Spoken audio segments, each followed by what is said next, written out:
let's get into the Hunter Biden plea deal. Let's let Ben Shapiro introduce this idea. This is Ben Shapiro just a week ago today talking about Hunter Biden.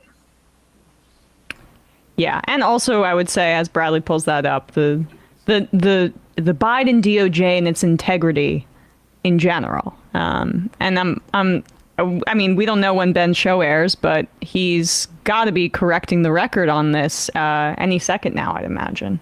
Or at least, you know, pouring praise onto Joe Biden himself. All right, here. Everybody under the sun is now attacking and attempting to prosecute and put in jail Donald Trump. And so Trump, predictably enough, is like, okay, fine, you want to do it? I'll do it too. And this will be the game from here on out. When the Justice Department gets reduced to pure politics, you got a problem.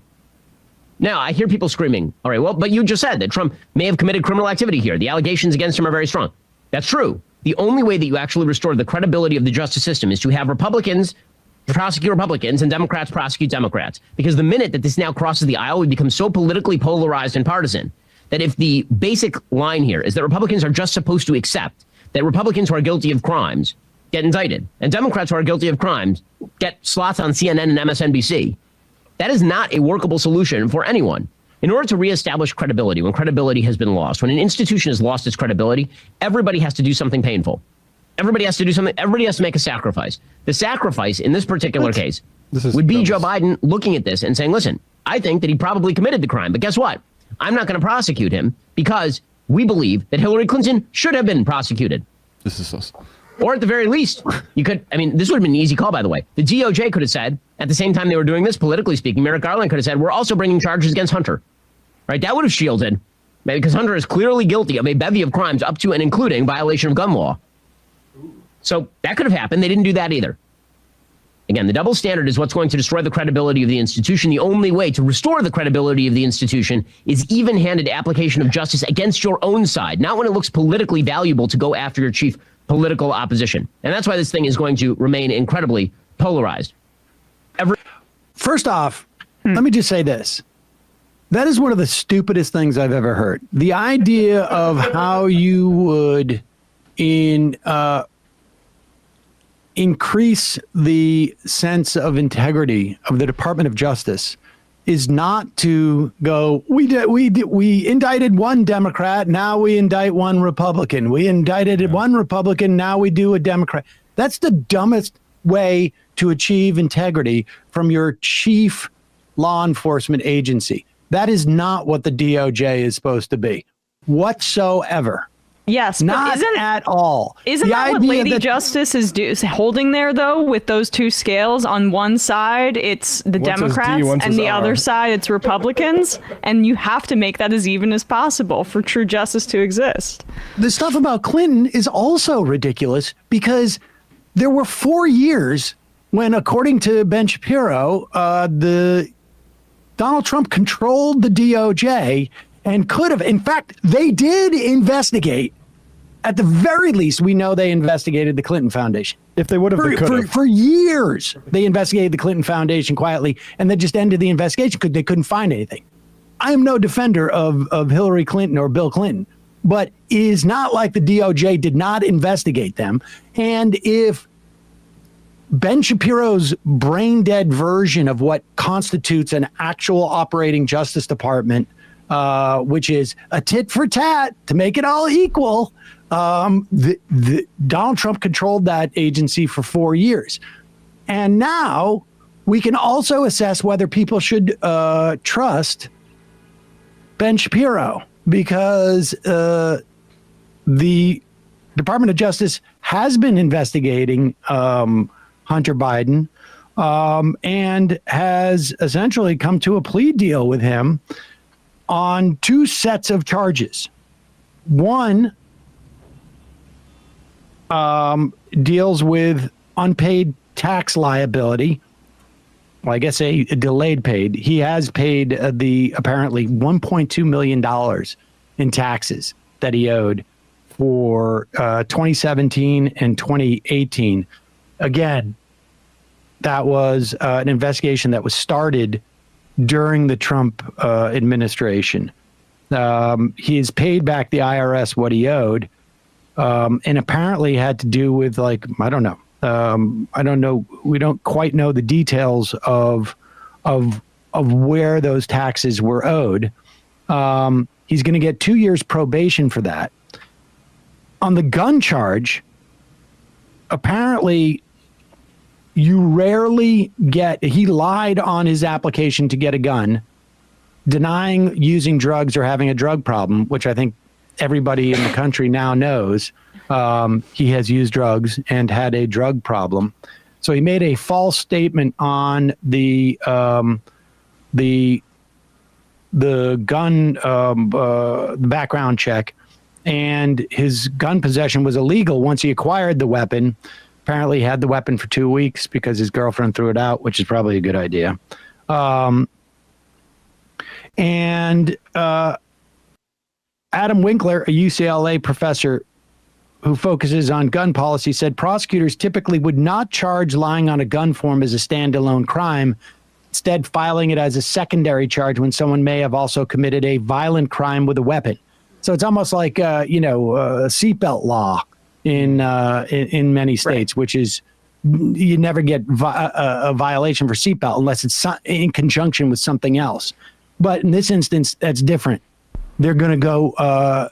They've given him a diversion account, which apparently is a sort of like a nolo contendere type of situation that they will often give people who have a drug problem and associated, sort of misdemeanor there. So he has got a plea deal. Let's see what Ben Shapiro says about that. Why, look, he says, why, look, a plea deal that involves no jail time! ! So now the goalposts have shifted here. The goalposts have shifted a lot.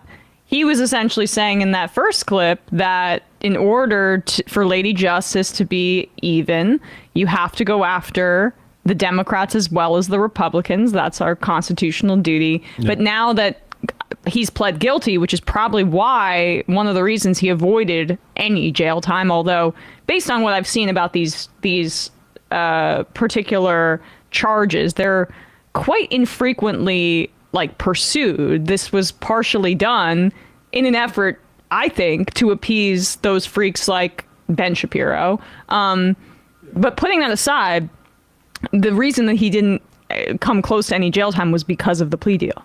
And he manned up to it, essentially. But it's just this. I don't know what the thinking is in the Biden White House about this, but I mean, Biden has these kinds of brainworms too. I mean, he kept Christopher Wray in charge of the FBI because he felt that this would stave off some of the criticism about the politicization of law enforcement on the federal level. And I also believe that the special counsel handling this case was also a Republican, if I'm not mistaken, Bradley. Yeah, it was the same guy who was appointed during the Bush era. So right. There was no change. It was Delaware U.S. Attorney David Weiss, who was, again, a holdover from from Trump's administration. So all of these people were Trump people. Yeah. All of them. It was the deal has to be approved by a federal judge. And I'm not sure which judge it is. Oh.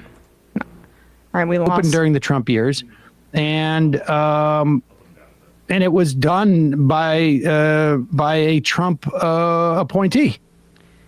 I mean, so yeah, the idea that law enforcement or the FBI in general tilts towards the Democratic Party when there's never been a registered Democrat who has led the FBI is hilarious. It's hilarious, yeah. But it's a false dichotomy that they set up because, time to downplay Trump's numerous charges and crimes, and make it about Hunter Biden, yeah. Biden's son. I want to just take this opportunity. Digby had a piece that she wrote on her blog, Hullabaloo, the other day, just reminding some facts about Burisma that we've forgotten. And so that, because this is going to come back up again, too. I don't think, frankly, anybody but Republican voters care about the Hunter Biden stuff. The fact is they did not investigate. Shokin was not investigating Burisma.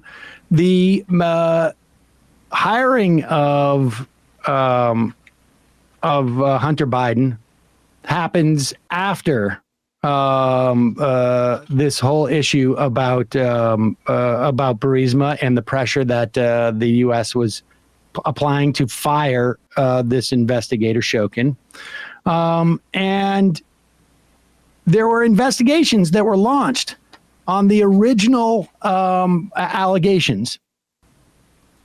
One was by Bill Barr and one was by Chuck Grassley. This was back during the Trump years when Rudy Giuliani had supposedly met with, or somebody who had met with, Mykola Zlochevsky, who was the former head of Burisma. And both Grassley and Barr found nothing. In fact, Barr gave the investigation to Durham, who proceeded to basically just bury it because there was nothing there. Apparently, the document was one of Giuliani's and known to Barr and the DOJ since June of 2020. This is the form that was filed with the FBI. Politico reported back in 2020 that Giuliani's former accomplice, Lev Parnas, who incidentally I went as on Halloween, I think it was back in 2019, met with Zlochevsky the year before in 2019. And when asked what contacts Zlochevsky had with Joe Biden, he said no one from Burisma ever had contacts with VP Biden or people working for him during Hunter Biden's engagement.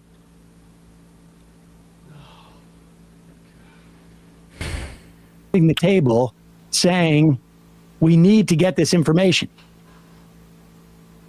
and apparently they found it somewhere. They got that information. So that just gives you a rundown of what we had from Burisma back in the day, because now that Biden has done a plea deal with this stuff, they cannot harp on that stuff. They're going to have to move it back into the missing witnesses and whistleblowers who have all disappeared, and the documents and the tapes and this and that for Burisma. But it should be fun to watch.